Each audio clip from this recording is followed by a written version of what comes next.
Ելենա Արշակյանի «Մարիա» սերիալի նկարահանումները շարունակվում են, հեռուստադիտողները դիտում են ու քննարկում հեռուստասերիալի հերթական սերիան։ Ասեք, որ Դավիթն ու Աբուլը շատ լավ տղերք են, իսկական հայ տղա, թե պատվով, թե թասիբով, ինչու չէ նաև նեղացկոտ, դա էլ է պետք, գրել է հեռուստադիտողներից մեկը։ Այս անգամ ապրես, նոնա, շատ օգնեցիր Մարիային ու Դավիթին։ Էս ինչ լավն ես դու Անի ջան, իսկական ազնիվ, նվիրված, սրտացավ ընկերուհի ես, ապրես դու։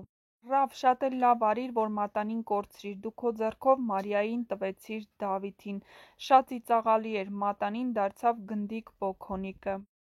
Ուղ սիրտս հովացավ, որ Ռուբենը խփեց Ռաֆին, մի քանի անգամ նայեցի էդ պահը, եթե Դավիթը չգար, պետքա Մարիա ամուսնանա իր մորը ճակատագրին ներկրկնվելու, Ռաֆը քեզ ամեն օր ծեծելու էր։ Նոնա ջան, կեցես, դու արդարացրիր քեզ, Դավիթը շատ սառած է խաղում, անընդհատ արդարանում ա, սերը ցույց չի տալիս, գոնե գրկիր, մի սուտ համբուրիր,